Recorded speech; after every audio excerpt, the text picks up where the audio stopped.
Sometimes the cruelest moments in life become the greatest blessings in disguise. Ronan had been through enough hardship as a single father to know when people were laughing at him, not with him. His co-workers set him up on a blind date as a joke, pairing him with Tamsin, a woman in a wheelchair they thought would complete their cruel prank. But when Ronan sat down across from her, something unexpected happened.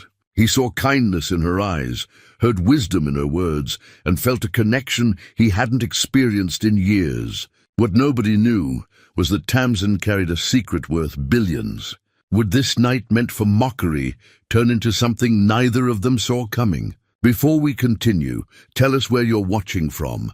And if this story touches you, make sure you're subscribed because tomorrow brings something special. 3 days before that fateful evening, Ronan woke to the sound of his daughter's laughter drifting through the thin walls of their apartment. It was Tuesday morning, and Bridget was already awake, her 8-year-old energy filling their modest 2-bedroom with a lightness that made the peeling paint and worn carpet seem less important. He pulled himself from bed, his back aching from yesterday's work at the construction site. At 47, his body reminded him daily that he wasn't 20 anymore. The mirror showed a face weathered by sun and struggle, lines around his eyes that came from squinting at blueprints and worrying about bills. Grey, threading through hair that had once been solid brown. "Morning, Dad." Bridget bounced into the bathroom doorway, already dressed in her school uniform. She'd learned to get herself ready in the mornings, a skill born from necessity when Ronan worked the early shift. "Morning, sweetheart." He smiled at her, that genuine warmth that came so easily despite everything else being hard. "You eat yet?" "Made myself cereal. The good kind, not the healthy stuff." He laughed, splashing water on his face. That's my girl, negotiating breakfast at 8 years old. Their morning routine was practiced, comfortable. He packed her lunch while she gathered her homework, their small kitchen barely big enough for both of them to move around. The refrigerator hummed loudly, a sound he'd grown so used to he barely noticed anymore. A child's drawing hung on the door, held by alphabet magnets. Bridget's depiction of their family, 2 stick figures, one tall and one small, holding hands under a smiling sun. There used to be 3 figures in her drawings. Ronan pushed that thought away, as he always did, focusing instead on cutting an apple into slices, adding crackers and a sandwich to her lunchbox. Not fancy, but made with care. He tucked in a note on a torn piece of paper. "You're amazing. Love, Dad." He did this every day, had since her mother died 4 years ago. Some mornings, it felt like the only thing he was doing right. "Mrs. Patterson says we're doing a project on families," Bridget said, swinging her legs from the kitchen chair. "We have to bring in photos. We've got plenty of those." He kept his voice steady. "Want to pick some out tonight?" "Okay." She paused, her young face suddenly serious. "Can I bring ones with Mom?" His chest tightened, but he smiled. "Of course you can." She'd want to be there. The walk to the bus stop took 10 minutes. Ronan carried her backpack, listening as she chatted about her best friend's birthday party this weekend. About the science test she wasn't worried about because she'd studied.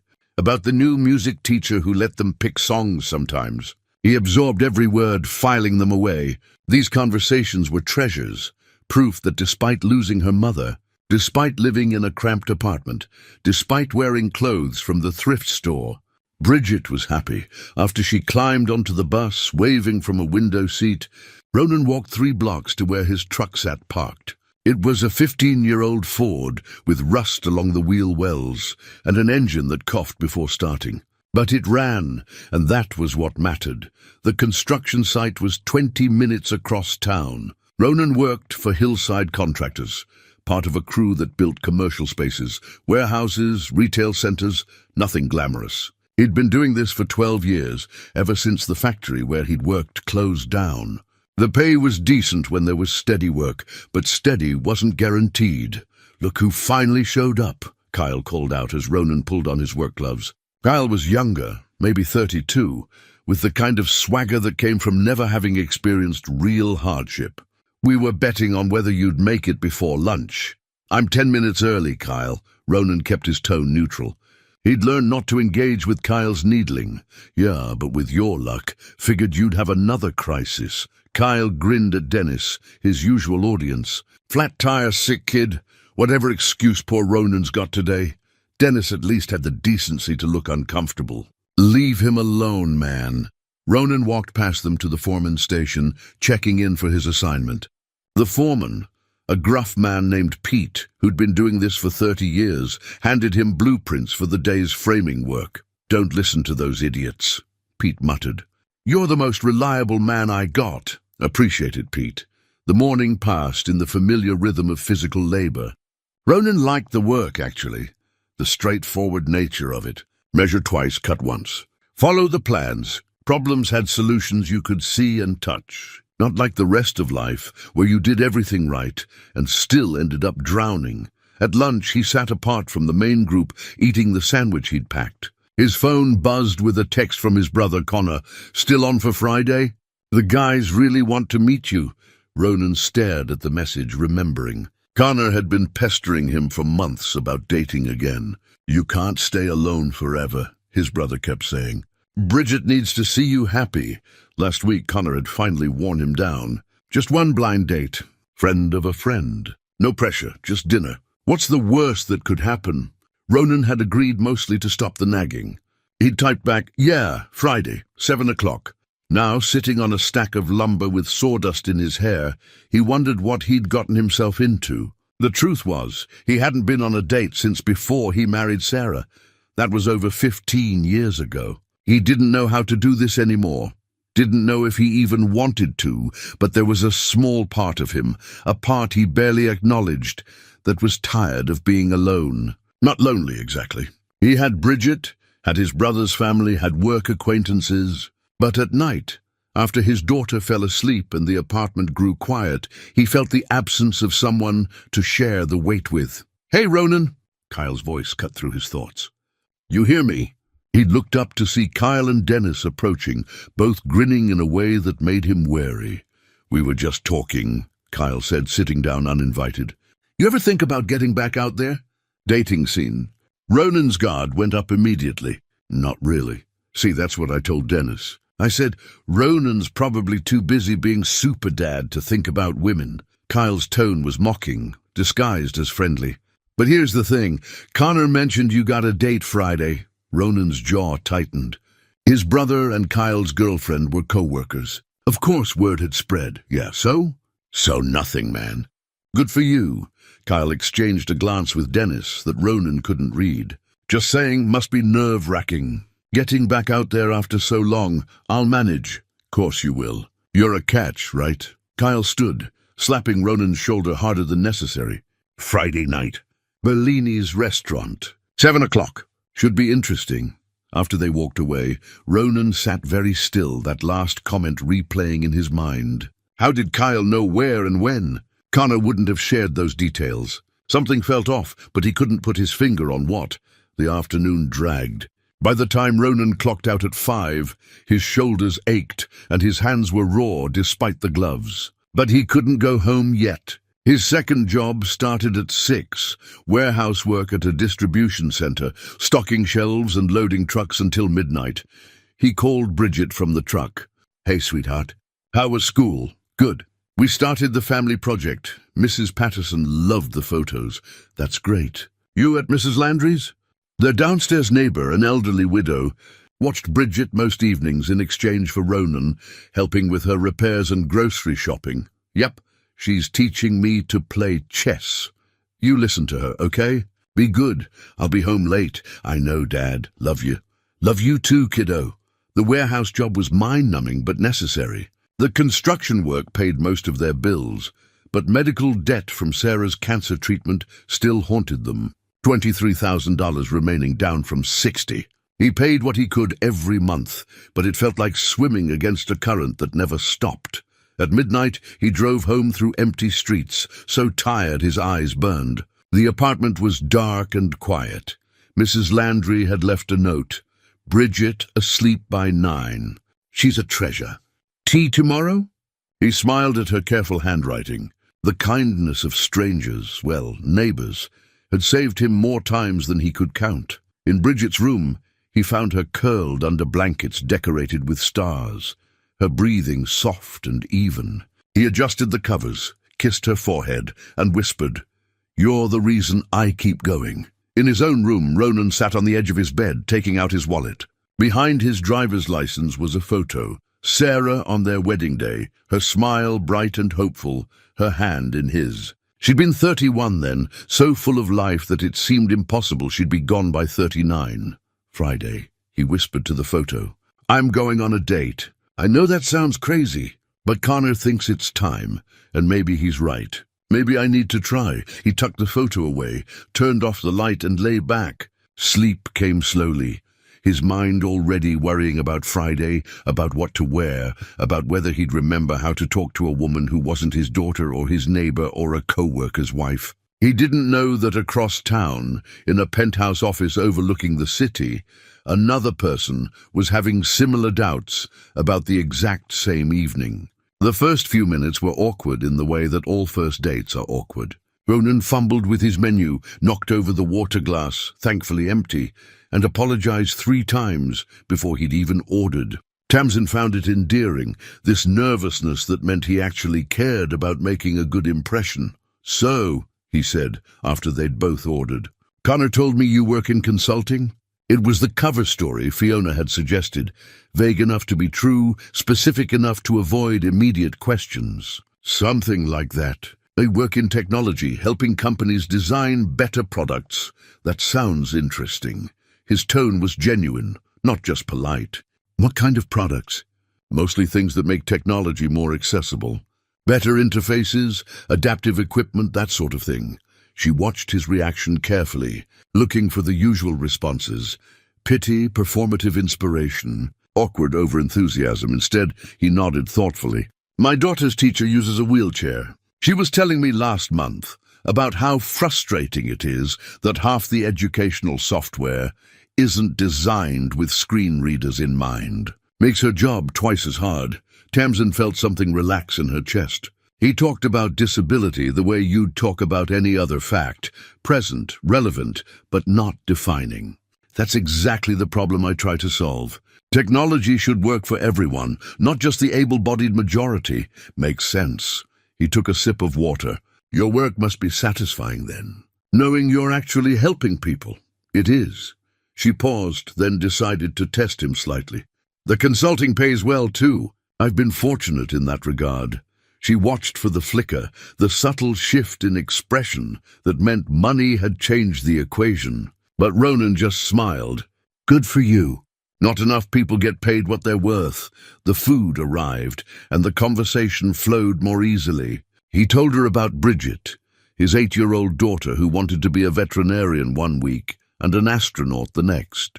About working construction, the satisfaction of building something tangible. About his late wife, Sarah, and how grief had taught him that you could carry love and loss simultaneously. Tamsin shared carefully edited versions of her own stories. The accident 5 years ago that had changed everything. Gerald, her fiancé, who'd been driving. Our work had saved her by giving her purpose when everything else felt meaningless. "I'm sorry," Ronan said quietly. "Losing someone you love, it leaves a mark that doesn't fade." "No, it doesn't." She met his eyes. "But I think that's okay.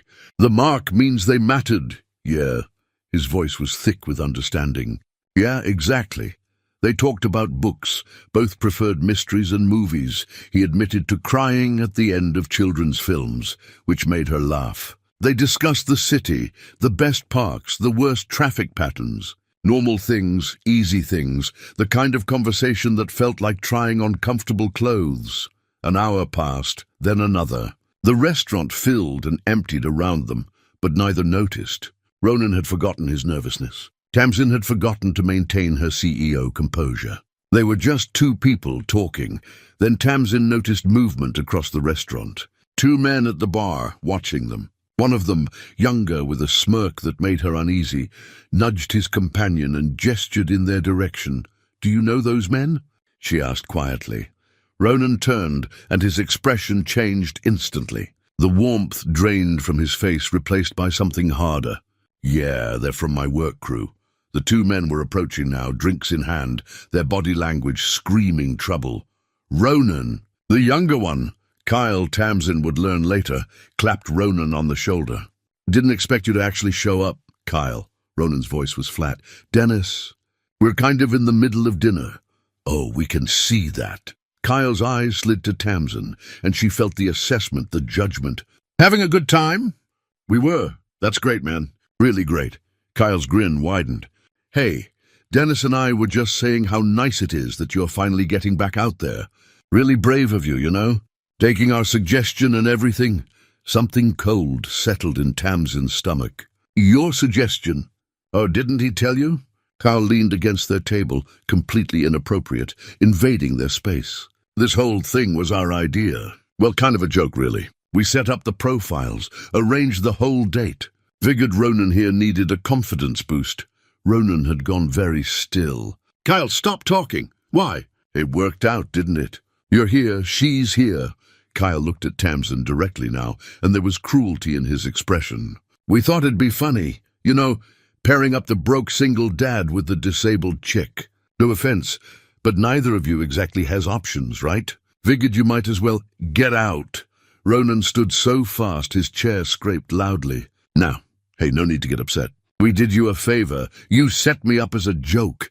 Ronan's voice was dangerously quiet. You thought this would be funny. Dennis, looking uncomfortable, tugged Kyle's arm. Come on, man. Let's go. Kyle shrugged, still grinning. Whatever. Enjoy your pity date, Ronan. They walked away, laughing between themselves. The entire exchange had taken maybe 2 minutes, but it felt like the floor had opened beneath the table. Ronan sat back down slowly, his face flushed with shame and anger. Tamsin, I didn't know. I swear to God I had no idea they set this up as some kind of... He couldn't finish the sentence. She studied him carefully. The mortification in his expression was real. So was the fury directed at himself as much as at Kyle. You really didn't know? No. Connor told me he knew someone who might be interested in meeting me. I thought it was legitimate. His hands were shaking slightly. I am so sorry. I can't even... Do you want to leave? Her voice was calmer than she felt. I think I should. This whole thing is tainted now. They meant for us to be humiliated.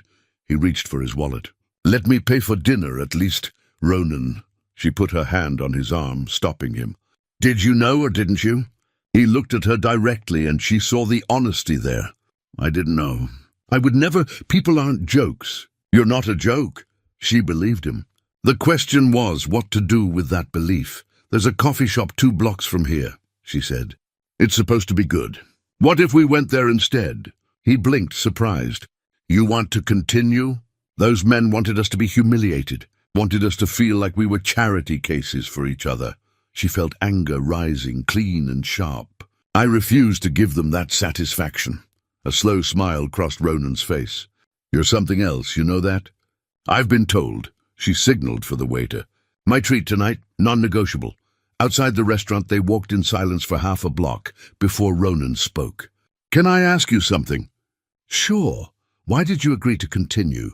Most people would have left. Tamsin considered the question. Because in the hour before those idiots showed up, I had the best conversation I've had in 5 years. And I'm tired of letting other people's cruelty dictate my choices. Fair enough. He paused. For what it's worth, it was the best conversation I've had in 4 years. The coffee shop was small and warm, with mismatched chairs and local art on the walls. They ordered coffee for him, tea for her, and found a quiet corner. The conversation picked up where it had left off, but with a new layer of honesty. I work 2 jobs, Ronan said. Construction during the day, warehouse at night. I'm drowning in medical debt from my wife's cancer treatment. I live in a crappy apartment and drive a truck that's held together with rust and prayer. He met her eyes. That's who I am. No pretense, no hidden success story. Just a guy trying to keep his head above water for his daughter's sake. Tamsin absorbed this, the complete vulnerability of it. I lied about the consulting work. His eyebrows raised. Oh? I own the company, Innovate Tech. Maybe you've heard of it? Recognition dawned slowly. The accessibility technology firm? The one that just landed the contract with 3 major phone manufacturers. That's the one. He sat back, processing. So you're not just successful. You're very wealthy, yes. They looked at each other across the table, all the cards now on the table. Well, Ronan said finally. That's quite a gap. It is. Does it matter to you? She thought about it honestly. Only if it matters to you. He smiled, and it reached his eyes. Then I guess we're good. They stayed at the coffee shop until it closed, talking about everything and nothing. When they finally left, walking to where her car waited, there was an understanding between them. This was real, whatever this turned out to be. Tuesday evening found Ronan standing outside a building that looked like it belonged in architecture magazines. The lobby had marble floors and a doorman who'd eyed him with polite suspicion before checking the guest list. Now, in the elevator climbing to the top floor, Ronan was acutely aware of his worn jeans and the flowers he'd brought, grocery store bouquet that suddenly seemed inadequate. The elevator opened directly into her penthouse. Tamsin was waiting, dressed casually in slacks and a simple blouse, her expression warm and welcoming. "Hi," she said. "Come in. Those flowers are beautiful." "They're not really, but I appreciate the lie." He stepped inside, trying not to gawk at the space. Floor-to-ceiling windows, furniture that looked like art, a kitchen bigger than his entire apartment. "This is wow. It's too much space for one person," she admitted, taking the flowers. "But I like the view. Come on, dinner's almost ready." She'd made pasta, nothing fancy, she claimed, though it smelled incredible. They ate at a table by the windows, the city spread below them like scattered jewels. "Tell me about your day," she said. "Same as always. Framing, drywall, arguing with Kyle about proper measurements." He paused. "Actually, no. Kyle was worse than usual today. Made some comments about our date that I won't repeat." Her expression darkened. "What kind of comments?" "The kind that suggest he thinks I'm using you, or that you're using me. He's not creative enough to pick one narrative and stick with it. I'm sorry you have to deal with that." "It's fine. I've dealt with worse." But his jaw was tight, suggesting it bothered him more than he admitted. They finished dinner and moved to the living room, sitting on a couch that was probably worth more than his truck. The conversation flowed easily, about Bridget's latest obsession with space exploration, about Tamsin's new product line launching next month, about the small joys and frustrations of their different worlds. "Can I ask you something personal?" Ronan said, "Always. How did you end up here? I know you said you built the company, but this level of success this fast, that doesn't happen by accident." Tamsin considered how to explain. "After the accident, I became hyper-aware of how inaccessible the world is. Buildings without ramps, websites without proper coding for screen readers, technology designed by people who never considered disability in the design phase. I had money from the insurance settlement and Gerald's life insurance. So I hired 3 engineers and told them we were going to fix it. And you did. We did. Our first product was an adaptive keyboard for people with limited hand mobility. It was supposed to be niche, maybe break even. Instead, it went viral. Gamers started using it. Office workers who had carpal tunnel.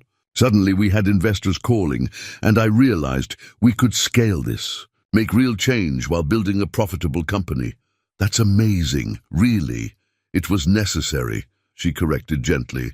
"You know what nobody tells you about becoming wealthy? It doesn't fix the problems. I can afford any accommodation I need now, but I still get stares in restaurants. I still have to plan every trip around accessibility. I still have board members who question whether I'm fit to lead because they can't see past the chair." Ronan moved closer, taking her hand. "Their loss. You're the most capable person I've ever met. You're biased. Doesn't make it less true." They sat in comfortable silence, just being together. Eventually, Tamsin spoke again. "Ronan, we should talk about the practical things, the complications. Okay, if this continues, and I want it to continue, people will talk. Your co-workers already are. Soon it'll be others. My business associates, investors, maybe media if we're not careful. There will be assumptions about both of us. That I'm slumming, that you're gold digging, that this is some kind of charity situation. I know. Does that bother you?" "Because I need to know now if it'll be a problem." He thought about it carefully. "It bothers me that people are cruel. It bothers me that they can't just see two people who like each other. But does it bother me enough to walk away? No, not even close. Good. She squeezed his hand. Because I'm not walking away either. But I want you to know what you're getting into. Fancy parties and uncomfortable dinners with rich people. Exactly that. I can handle it. I might need coaching on which fork to use, but I can handle it.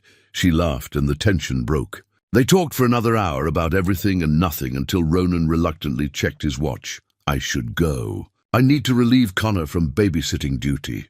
Bring Bridget next time, Tamsin said. I'd like to meet her properly. Yeah? Yeah, if you're comfortable with that. He stood, pulling her up with him. They were close now, closer than they'd been before. I'm comfortable with it. She's the most important person in my life. If you're going to be in my life too, you two should know each other. I'm going to be in your life, she said softly. For as long as you'll have me. He kissed her then, gentle and tentative, giving her room to pull away. Instead, she leaned in, her hand coming up to his cheek. The kiss deepened, and for a moment the world narrowed to just this, two people finding each other in the midst of complicated lives. When they finally broke apart, both were breathless. So, Ronan said, his voice rough. Tuesday dinners are good. Very good, she agreed. After he left, Tamsin sat by the windows, watching the city lights and replaying the evening. She felt something she couldn't quite name. Hope, maybe, or possibility. Whatever it was, she wanted more of it. Meanwhile, Ronan drove home with a smile he couldn't suppress. Connor noticed immediately when he picked up Bridget. Good date. Really good. You like her. I really do. Connor studied his brother's face. Just be careful, okay? I know you're excited, but this is moving fast. And there's Bridget to think about. I am thinking about her. Tamsin wants to meet her. Properly, not just in passing. Already? Connor looked concerned. Ronan, you barely know this woman. I know enough. And I'm not introducing her as anything serious yet. Just someone I'm spending time with. Bridget's smart. She'll take her cues from me.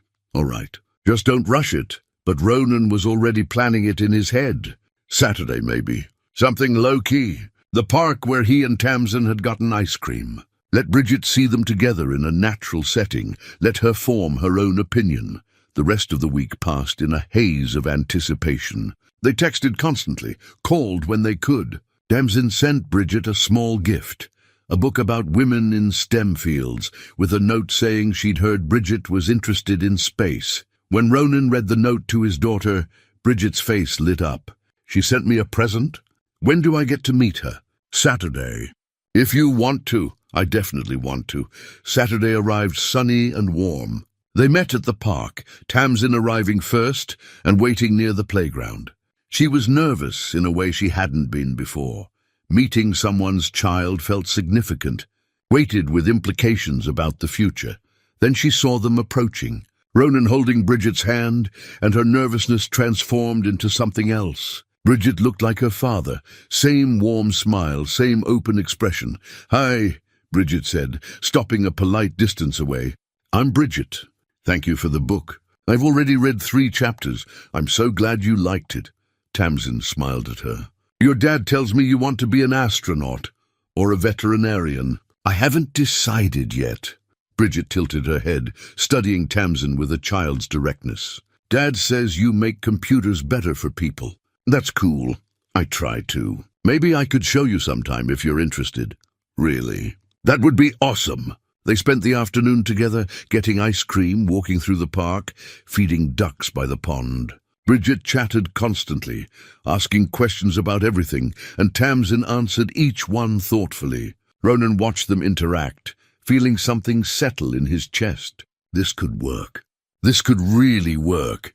As they walked back to the parking lot, Bridget suddenly took Tamsin's hand. I like you, she announced. You're nice. Tamsin's throat tightened. I like you too, Bridget. Very much. After they said goodbye, Bridget turned to Ronan with serious eyes. She's really nice, Dad. Can we see her again? I think we can arrange that. Good. Bridget skipped ahead toward the truck, then called back. I think Mom would have liked her too.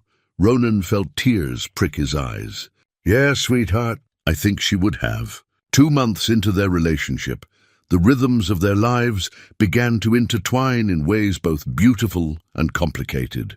Ronan saw Tamsin 3 evenings a week when his schedule allowed, which meant coordinating around construction shifts and warehouse hours, and Bridget's bedtime. Tamsin adjusted her own schedule, leaving board meetings early or declining evening events, prioritizing these evenings above business dinners that had once defined her social calendar. They established routines. Tuesday nights were dinner at Tamsin's place.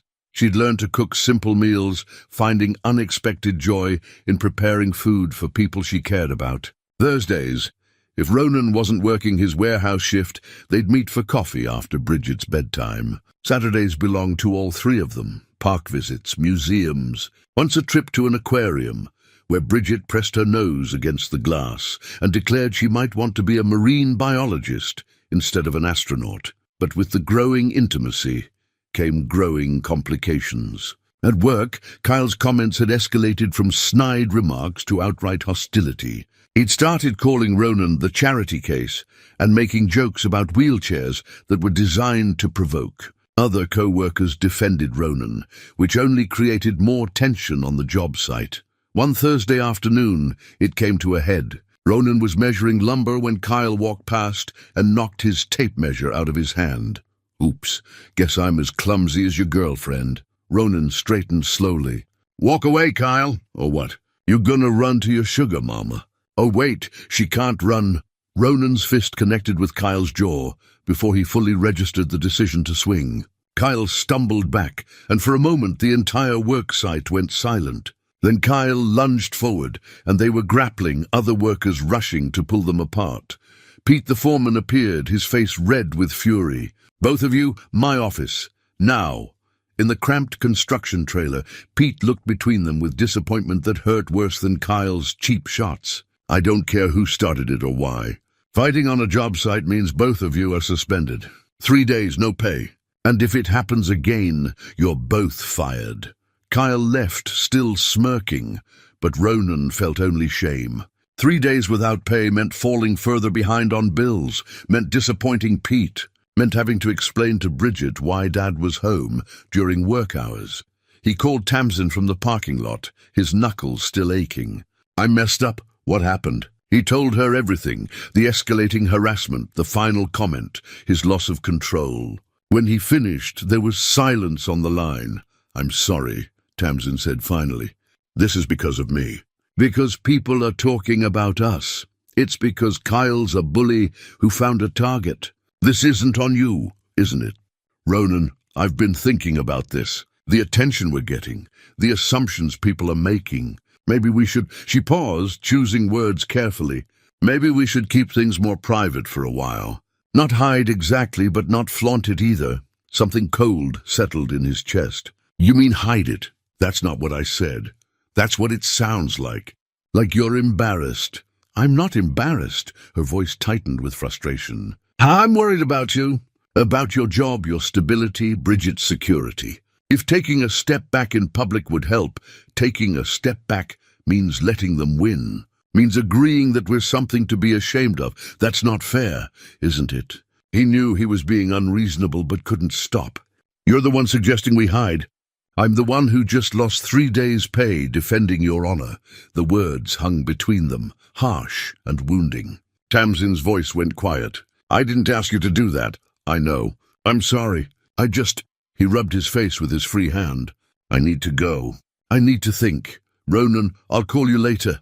He hung up and sat in his truck, anger and shame and fear mixing into something that made his chest tight. He'd screwed up at work. He'd lashed out at Tamsin. He was drowning, and he didn't know how to ask for help without looking weak.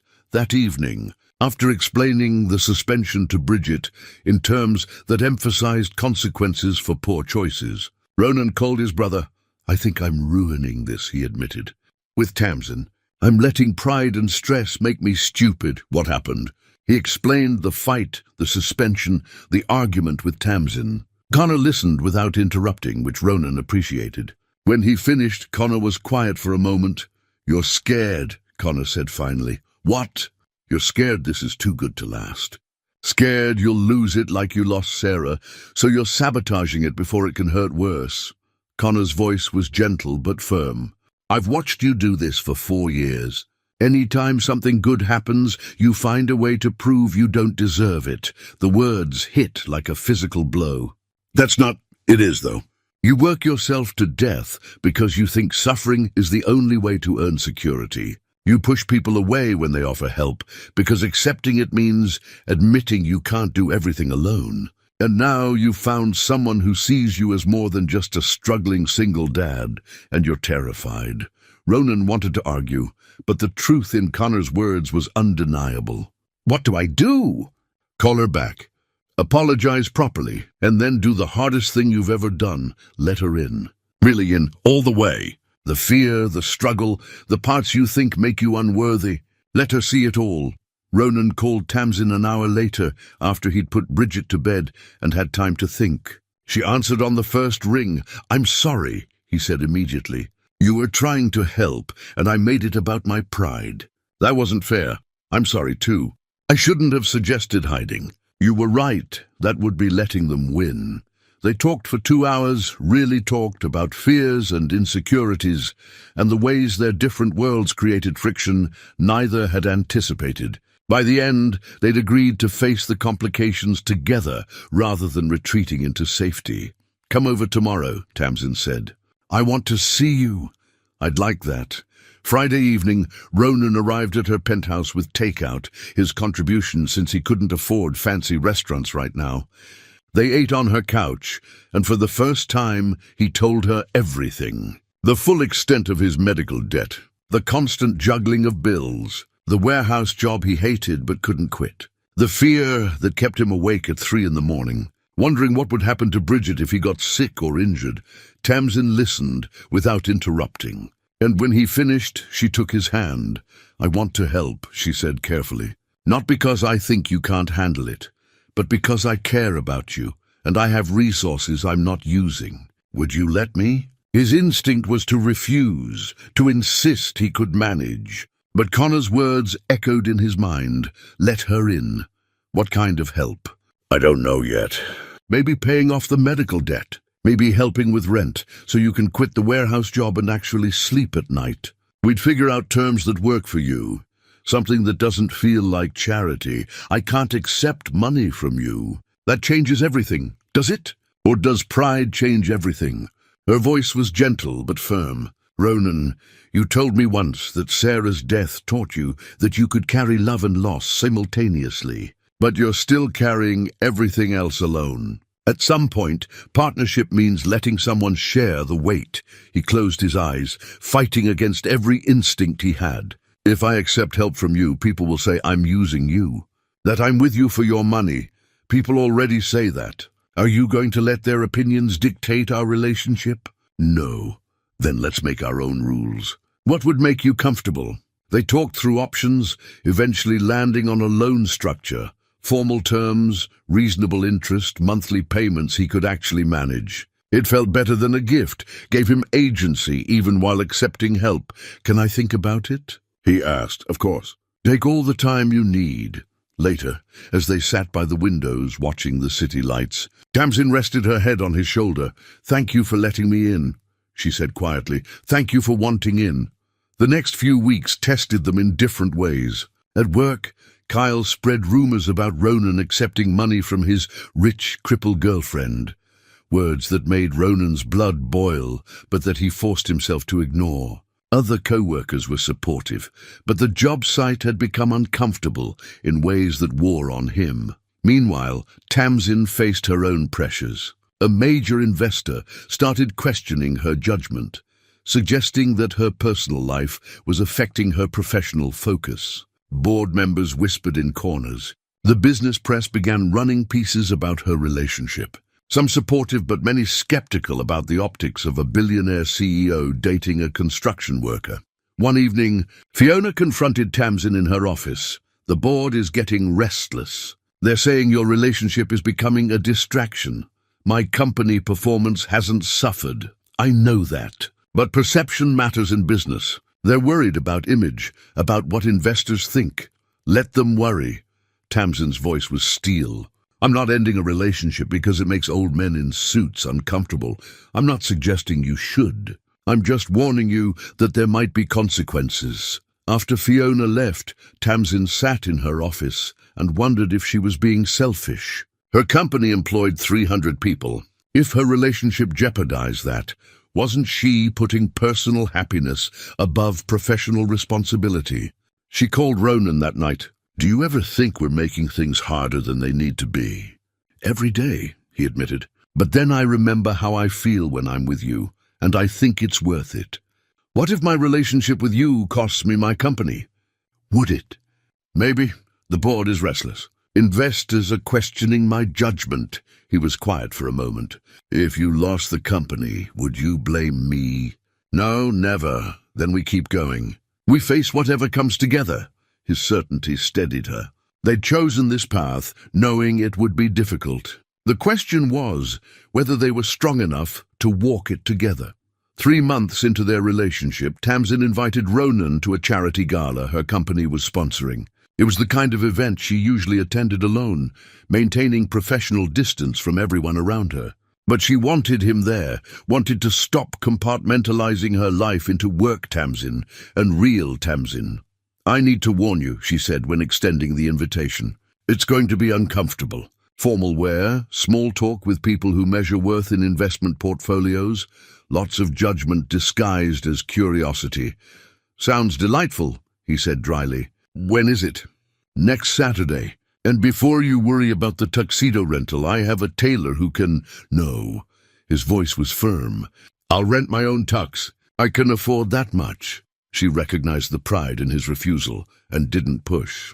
"Okay, I'll send you the details." The week leading up to the gala, Ronan felt his anxiety building. He'd looked up the venue online, a hotel ballroom that probably cost more to rent for one night than he made in 6 months. The guest list included local politicians, business executives, and the kind of old money that never had to think about money. Connor helped him rent a tuxedo, adjusting the bow tie in his brother's bathroom mirror while offering unwanted advice. "Just remember, you're as good as any of them. Better, probably, because you actually work for a living. Thanks for the pep talk. I'm serious. Don't let them make you feel small." But when Saturday arrived and Ronan stood in that ballroom, Connor's words felt hollow. The room was magnificent. Crystal chandeliers, ice sculptures, servers in black tie carrying champagne on silver trays. Everyone seemed to know everyone else, moving through the space with the ease of people who belonged. Tamsin found him near the entrance, and his breath caught. She wore a midnight blue gown that somehow made the wheelchair look elegant rather than medical, her hair styled in a way he'd never seen before. She looked like she belonged in this world, confident, poised, every inch the successful CEO. "Hi," she said, wheeling up to him. "You look handsome. You look incredible." He bent to kiss her cheek, aware of eyes tracking the movement. "Should I brace myself?" "Probably." "Come on, I'll introduce you around." The next 2 hours were a masterclass in social discomfort. Tamsin introduced him to investor after investor, business partner after executive, and each conversation followed the same pattern. Polite interest, subtle questions about what he did for a living, expressions that tried to hide surprise or disdain when he mentioned construction work. "And how did you two meet?" an older woman asked, her tone suggesting she already knew the answer would be amusing. "Blind date," Tamsin said smoothly. "Turned out we had a lot in common." "How lovely." The woman's smile didn't reach her eyes. "It's so important to find connection where you can." After she walked away, Ronan leaned down to whisper, "Did she just imply we're both settling?" She absolutely did. "Welcome to my world." But worse than the subtle condescension was overhearing a conversation near the bar. Ronan had stepped away to get drinks when he heard his name. "Dating that construction worker. I know we're supposed to pretend it's romantic, but honestly it shows poor judgment. You think he's after her money. What else could it be? She's brilliant and successful, sure, but she's also in a wheelchair. How many options does she really have? And he's broke with a kid. It's mutually beneficial, I suppose." Ronan's hands tightened on the glasses he was holding. He wanted to turn around, to confront them, to defend both Tamsin and himself. Instead, he took a breath and walked back to where Tamsin was talking with a city councilman. She saw his expression immediately. "What's wrong?" "Later, I'm fine." But she knew him well enough now to read the tension in his jaw, the forced casualness of his posture. When the councilman excused himself, she turned to Ronan fully. "Tell me." He did, quietly, trying to keep emotion out of it. Her face went very still. "Who said it?" "Doesn't matter." "It matters to me. Tamsin, they're not wrong about the optics. I am broke with a kid. You are successful and wealthy. On paper, it looks exactly like they're saying. Do you care what it looks like on paper? I care that it affects you, that being with me gives people ammunition to question your judgment." She took his hand, there in the middle of the ballroom with hundreds of people watching. "My judgment is excellent. I chose you, didn't I?" He managed a smile, but the evening had lost its shine. They stayed another hour. Tamsin had to, it was her event. But both were relieved when they could finally leave. In the car, Tamsin's driver took them back to her penthouse. They rode in silence, the weight of the evening pressing down. "I hate this," Ronan said finally. "I hate that being with me makes your life harder. Being with you makes my life better. Everything else is just noise. Expensive noise. You heard them tonight? They think your judgment is compromised. What if they're right? What if I'm a distraction from what matters?" "You matter," she said fiercely. "More than any of them. More than the company even. Don't say that. Your company is your legacy. And what? I'm supposed to sacrifice personal happiness for a legacy? Build something incredible while being completely alone?" She shook her head. "That's not living, Ronan. That's just existing with better furniture." Back at her place, they sat by the windows and tried to decompress. Ronan still felt the sting of those overheard comments, the sense that he was somehow failing her just by being himself. "I don't know how to do this," he admitted. "Your world is so different from mine. Those people tonight, I had nothing to say to them. Nothing in common. I felt like a fraud in that tuxedo." "You weren't a fraud." "You were you. That should be enough." "Should be. But is it?" She moved closer, taking his face in her hands. "Listen to me. I've spent 5 years in rooms full of people who measure success in stock prices and acquisition deals. I've been bored and lonely and wondering if this is all there is. Then I met you. You make me laugh. You see me as a person, not a profit margin. You make me want to be better while accepting me exactly as I am. That's worth more than fitting in at 100 galas." He kissed her then, pouring all his frustration and fear and love into it. When they broke apart, both were breathless. "I love you," he said, the words surprising him even as he said them. "I don't know when it happened, but I do." "I love you. I love you too," she smiled, tears in her eyes. "Even when you're being stubborn and proud. Especially then." Especially then. They stayed up late, talking through fears and hopes and what the future might look like. By the time Ronan left, regretfully because he had to get home before Bridget woke, they'd recommitted to facing whatever came together. But the next week brought new challenges. A photo from the gala appeared in the society pages. Ronan and Tamsin together, her in her beautiful gown, him in his rented tux. The caption was neutral, but the online comments were brutal. "Gold digger, charity case.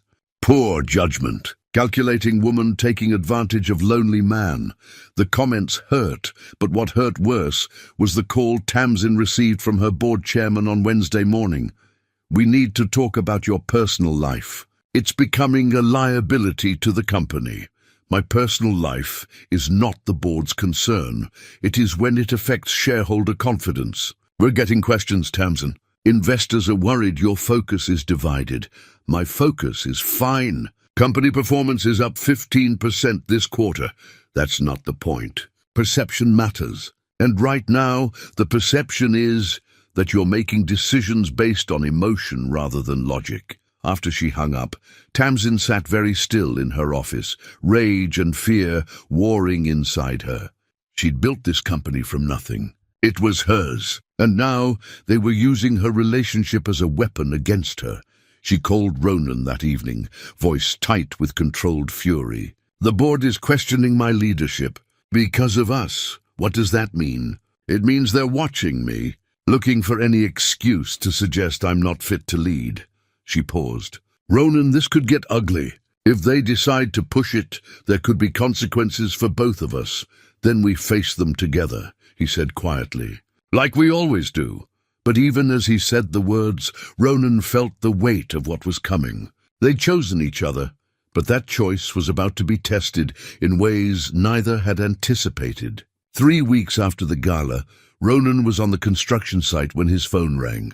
The school's number flashed on the screen, and his heart immediately dropped. Schools only called during work hours when something was wrong.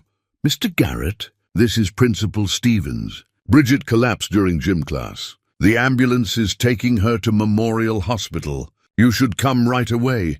The words hit him like a physical blow. He was in his truck before Pete could even ask what was wrong, tires screeching as he pulled out of the lot. His hands shook on the steering wheel. Not Bridget. Please, not Bridget. He couldn't lose her too. The emergency room was chaos. Doctors, nurses, machines beeping urgently.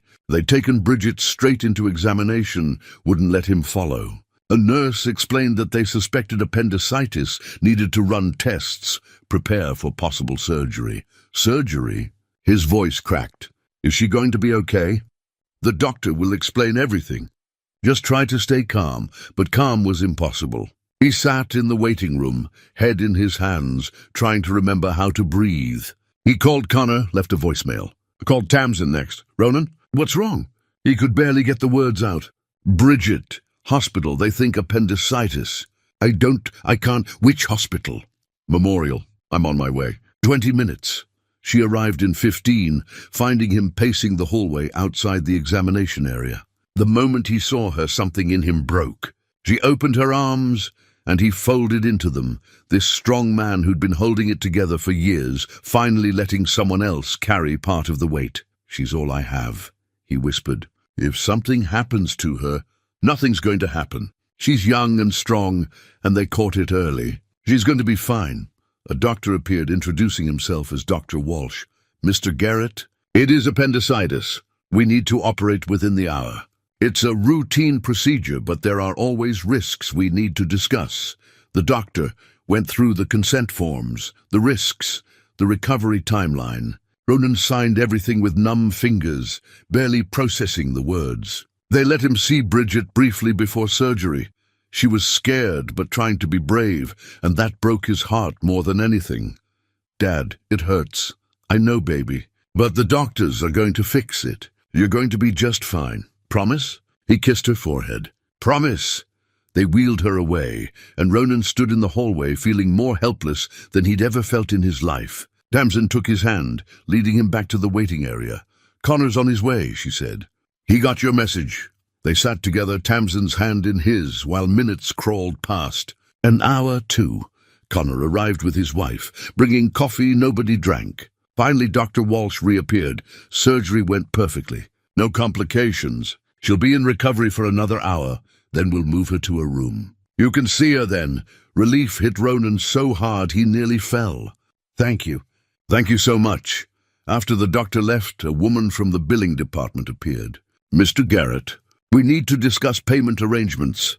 He followed her to a small office, Connor and Tamsin waiting outside. The woman pulled up Bridget's file, and Ronan's stomach sank as she explained the costs. Surgery, anesthesia, overnight observation, medications. It added up to $47,000. His insurance would cover some, but he'd still owe $32,000. We can set up a payment plan, she said kindly. $600 a month for 5 years. $600 a month. On top of his existing debt, his rent, utilities, everything else. The math was impossible. He'd have to find a third job. Stop sleeping entirely, maybe? Okay, he heard himself say. Set it up. He walked back to the waiting room in a daze. Connor took one look at his face and knew. How bad? $32,000 after insurance, Connor swore softly. Tamsin went very still. Ronan, she started. Don't. He held up a hand. Please. Not now. They sat in tense silence until a nurse said they could see Bridget. She was groggy but awake, managing a weak smile when she saw them. Hi, Dad. Miss Tamsin. Hi, sweetheart. Ronan took her hand, forcing his voice steady. How do you feel? Sleepy and sore. That's normal. You're going to stay here tonight so they can make sure you're healing properly. Then we'll go home tomorrow. Connor and his wife stayed for another hour, then left with promises to check in tomorrow. Ronan settled into the chair beside Bridget's bed, planning to stay all night. Tamsin pulled another chair close. You don't have to stay, he said quietly. I'm staying. Around midnight, when Bridget was deeply asleep, Tamsin finally spoke. Let me pay for this. No. Ronan, you can't afford it. You know you can't. $600 a month on top of everything else. You'll work yourself to death. I'll manage. How? By never sleeping. By taking a third job. That's not managing, that's drowning. Her voice was urgent, almost pleading. I have the money. I can write a check tomorrow, and this whole thing disappears. Why won't you let me help? Because accepting that much money changes everything between us. It makes me dependent on you. It makes this, he gestured between them, into something transactional. That's ridiculous. Partners help each other. That's what partnership means. We've been together 3 months. 3 months, Tamsin. And you want to give me $30,000. How does that not change things? Because I love you. The words burst out of her, too loud for the hospital room. She lowered her voice. I love you, and I love Bridget, and I have resources I'm not using. Why is pride more important than practical reality? It's not pride. It's, he struggled to explain. If you loved me because I accepted your money, I could live with that. But if you love me despite me refusing it, that means something. That means you see me as an equal, not a project. You are my equal. The money doesn't change that, doesn't it? In every way that matters to the world, you're successful, and I'm struggling. The only thing I have is my independence. If I give that up, what am I? They stared at each other, both frustrated, both scared. Finally, Tamsin spoke again. What if it's a loan? Formal terms, interest, everything legal and official. You pay me back over time, whatever timeline works for you. Would that preserve your precious independence? He considered it. A loan was different. Still accepting help, but with clear terms, with his dignity somewhat intact. I need to think about it. Ronan, I said I need to think. His voice was harder than he intended. Can we please just drop it for now? She backed off, but the tension remained. They spent the night in uncomfortable silence, both exhausted, both worried, both wondering if they'd just revealed a fracture that couldn't be repaired. The next morning, Bridget was discharged with medication and careful instructions. Ronan took a week off work, unpaid, to care for her. Tamsin wanted to help, to stay with them, but the tension from their hospital argument hung between them like smoke. I need some space, Ronan had said, not unkindly, to figure things out. She'd respected that, though it hurt. They texted, brief updates on Bridget's recovery, but the warmth was gone, replaced by careful politeness. By day 3, Ronan's apartment was suffocating him. Bills piled on the counter. The eviction notice he'd been avoiding sat under a stack of medical paperwork. He'd fallen behind on rent during the chaos, and the landlord had no patience for excuses. He sat at his kitchen table after Bridget went to bed, doing math that wouldn't work no matter how many times he tried. Rent, medical bills, food, utilities. The numbers didn't add up. They never added up. His phone buzzed. Tamsin.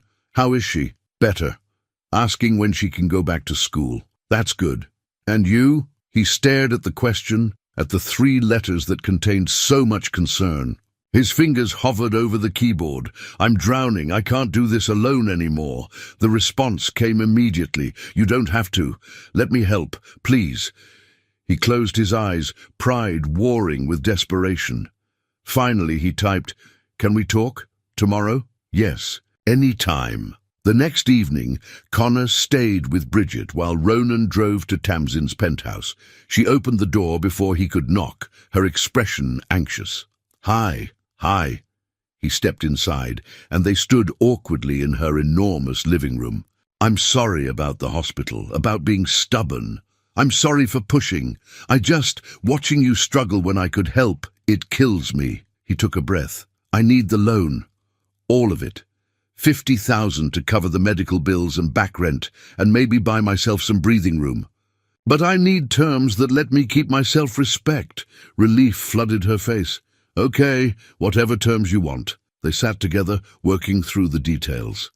5% interest, fair but not predatory. 10-year repayment, monthly payments he could actually manage. Everything would be documented, legal, formal.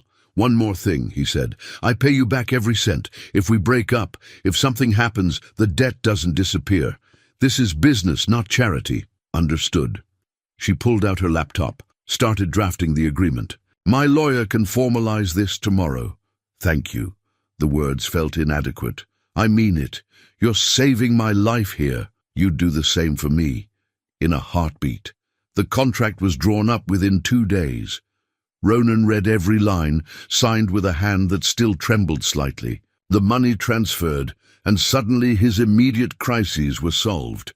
He could breathe again, but the victory felt hollow. At work, Kyle somehow learned about the loan, probably through the gossip network that connected their lives, and the comments intensified. Hey Ronan, how's it feel being a kept man? Ronan ignored him, but the words burrowed under his skin. Other co-workers defended him, which only made Kyle worse. The job site had become toxic.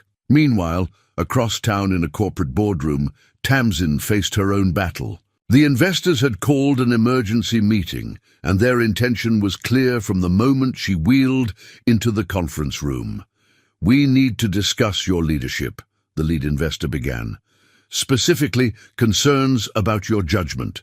My judgment has been excellent. Company performance is up, new product lines are exceeding projections.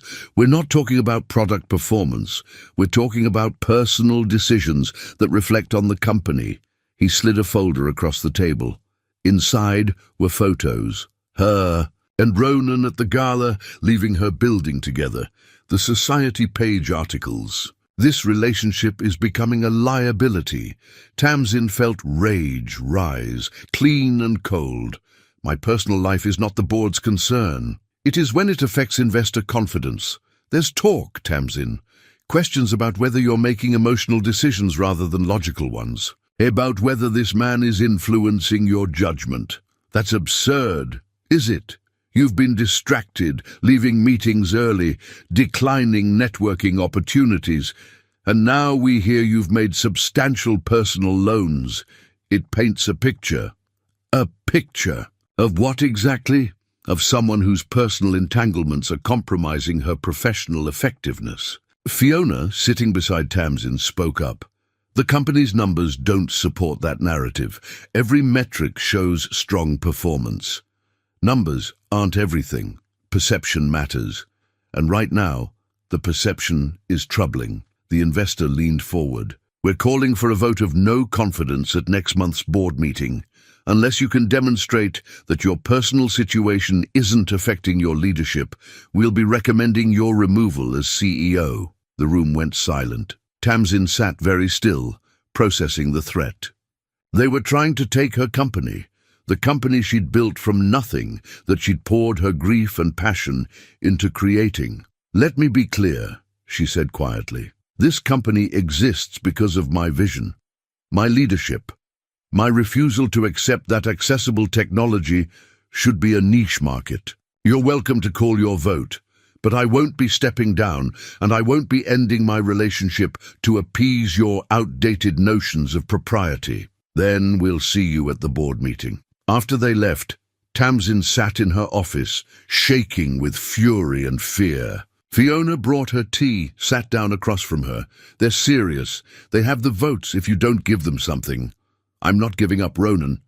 I'm not suggesting you should, but you need a strategy. Tamsin stared out the window at the city below. Somewhere down there, Ronan was working on a construction site, probably dealing with his own harassment. They were both fighting battles because they'd chosen each other. The question was whether that choice would cost them everything. The board meeting was scheduled for Friday morning. Tamsin prepared meticulously. Financial reports, product performance data, every metric that proved her leadership was sound. But she knew the investors weren't really interested in numbers. This was about control, about punishing her for refusing to conform. Thursday evening, she called Ronan. The board meeting is tomorrow. They're voting on whether to remove me as CEO. What? His voice was sharp with alarm. Can they do that? If they have enough votes, yes. They're claiming my personal life is affecting my judgment, meaning me. I'm affecting your judgment. They're using you as ammunition, but this isn't about you. It's about old men who can't handle a woman in a wheelchair making her own decisions. Tamsin, I know what you're going to say. That you should step back, make this easier for me. Don't, please don't. There was a long pause. What do you need from me? Just be you. That's always been enough. After they hung up, Ronan sat in his apartment staring at his phone. Bridget was asleep. The apartment was quiet except for the hum of traffic outside. He thought about Tamsin, alone in that big penthouse, preparing to defend her company because she'd chosen to be with him. He made a decision. Friday morning, Ronan called in sick to work. He put on the dress pants he kept for occasions, like parent-teacher conferences, borrowed Connor's sport coat again, and drove across town to Innovate Tech headquarters. The security guard tried to stop him. Sir, do you have an appointment? I'm here for the board meeting. I need to speak to the board about Ms. Aldridge. That's not how this works. Fiona appeared in the lobby, her eyes widening when she saw him.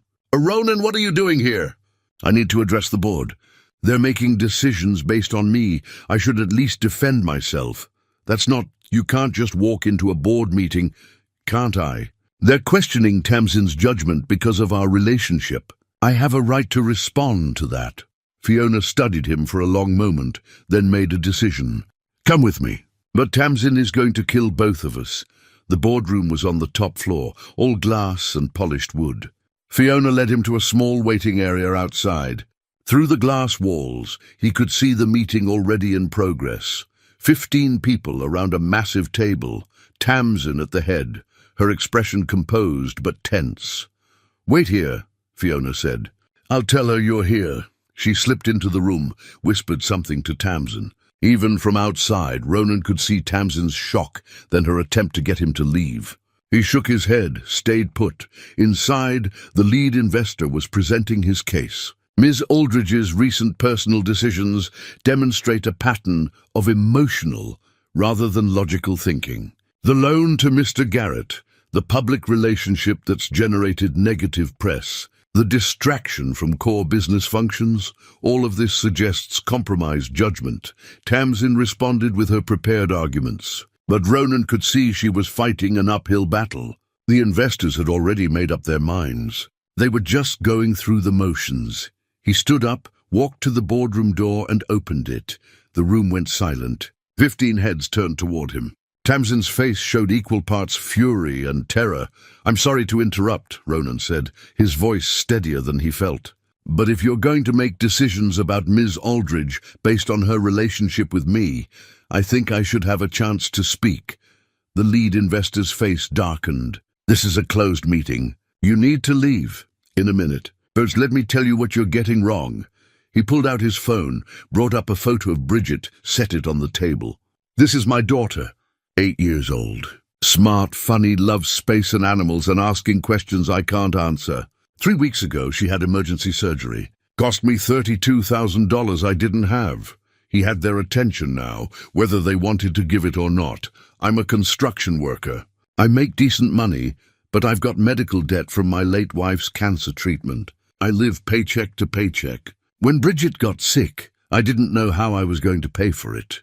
He paused, meeting each board member's eyes in turn. Ms. Aldridge offered to help, not as a gift, as a loan. Legal terms, fair interest, everything documented. She didn't have to do that. She chose to. This is exactly what we're talking about, the investor interrupted.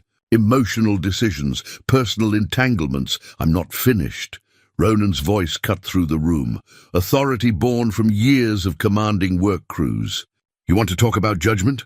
Let me tell you about hers. She saw someone struggling and offered help while respecting their dignity. She built a loan structure that was fair to both parties. She made sure I understood every term before signing. That's not emotional decision-making, that's compassionate business practice. He turned to address the full board.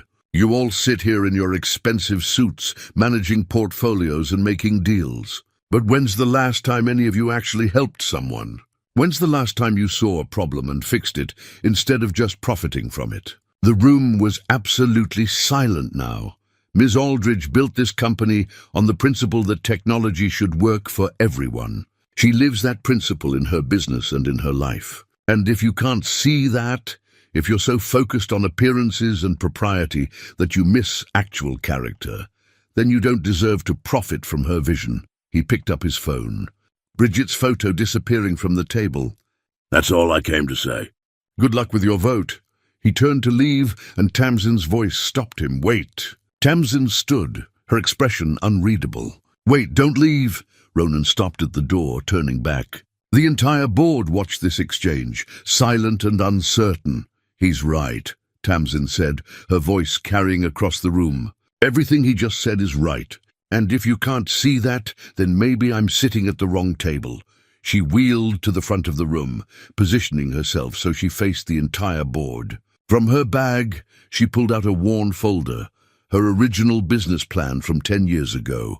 This is what I presented to my first investor meeting. Before the accident, before Gerald died, before any of you knew my name. She opened it, showing pages covered in her handwriting, diagrams, projections. My vision hasn't changed. Accessible technology that works for everyone. Not as charity, not as a niche market, but as good business practice. She looked at each board member in turn. The accident didn't create that vision. It deepened it, gave me personal understanding of the problems I was trying to solve. But the core mission was always the same. The lead investor tried to interrupt. Ms. Aldridge, this isn't... I'm not finished. Her voice cut like steel. You claim my personal life is affecting my judgment. Let's examine that. This quarter, our revenue is up 18%. Our new product line has exceeded every projection. We've secured contracts with 3 major manufacturers. By every measurable standard, my leadership is effective. She pulled out her tablet, projecting financial data onto the screen. But you're not really concerned about performance, are you? You're concerned about optics, about what it looks like for a successful woman in a wheelchair to date a construction worker. About narratives you can't control, one of the older female board members spoke up. Tamsin, nobody's questioning your capability, aren't you? Because that's exactly what this vote is about. You're suggesting that my personal choices indicate professional incompetence. Would you make that argument if I were a man? If I'd married someone wealthy, would we be having this conversation? Silence. The answer hung unspoken in the air. Tamsin continued, her voice steady but passionate.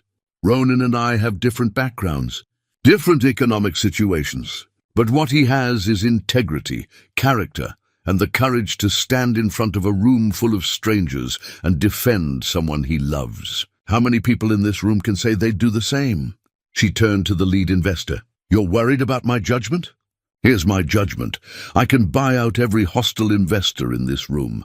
I have the personal resources to take this company private tomorrow if I choose. You came here thinking you had leverage, but you don't.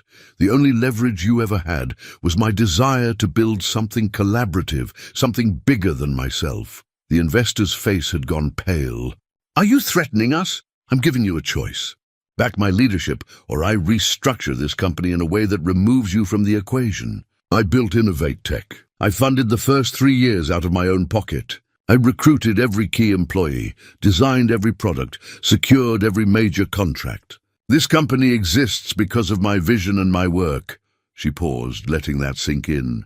But I chose to bring in investors because I believed in collaborative growth. I believed that diverse perspectives would make us stronger. If I was wrong about that, if you're more interested in controlling me than supporting the company, then I'll correct that mistake. The room was absolutely silent. Even the hostile investors seemed stunned. Ronan, still standing by the door, felt pride surge through him. This was Tamsin at her full power, brilliant, fierce, uncompromising. Not despite the wheelchair, not despite anything, just powerful. Another board member, a woman who'd been quiet until now, spoke up. Ms. Aldridge, I think some of us have lost sight of why we invested in this company in the first place. It wasn't just the profit potential. It was your vision, your leadership. I, for one, have no interest in a vote of no confidence. A few others murmured agreement. The tide was turning. The lead investor stood, his expression tight with controlled anger. This isn't over. There are still concerns, then address them properly, Tamsin said. Through official channels, with specific evidence of actual performance problems. But don't use my personal life as a weapon. That's beneath you, beneath this board, and beneath the company we've built together. She looked around the room one more time. I'm calling for a vote right now. Those in favor of a no-confidence measure, raise your hands. 3 hands went up, the hostile investors who'd called this meeting. Out of 15 board members, only 3. Motion fails, Tamsin said quietly. This meeting is adjourned. The board members filed out, some stopping to apologize to Tamsin, others avoiding eye contact. When the room finally cleared, except for Tamsin, Ronan, and Fiona, the tension broke. That was insane, Fiona said. You actually threatened to buy them out. I wasn't threatening. I was stating facts. Tamsin looked exhausted suddenly, the adrenaline draining away. Ronan crossed the room to her. Are you okay? I will be. She took his hand. You didn't have to do that. Come here, speak to them. Yes, I did. They were using me against you. I couldn't let that stand. You were magnificent, she said softly. Both of you were. Fiona cleared her throat. I'm going to give you 2 a minute. But Tamsin? The press is already calling. That speech is going to leak, and when it does, this becomes a very public story. Let it leak, Tamsin said. I'm done hiding, done apologizing for choosing happiness over convenience. After Fiona left, Ronan sat beside Tamsin, both of them processing what had just happened. Did you mean it? He asked. About buying them out? Every word. I won't let anyone take this company from me, especially not for something as stupid as who I love. You said who I love, not personal life or relationship. You said love. She smiled, tired but genuine. I did, because that's what this is. I love you, Ronan, enough to fight a boardroom full of investors, enough to risk everything I've built. I love you too. He kissed her forehead. But for the record, you didn't need me in there. You were doing fine on your own. I was. But it was better with you there. Everything's better with you there. They sat together in the empty boardroom, the city spreading out below them through the massive windows. They'd fought for this relationship and won, not just today, but every day they chose each other despite the obstacles. What happens now? Ronan asked. Now, we go forward, together. Whatever comes next, we face it together. Together, he agreed. Outside, the media was already picking up the story. Photos from the board meeting would circulate. Comments would be made, but inside that boardroom, 2 people who'd found each other against the odds held on to each other and decided that was enough.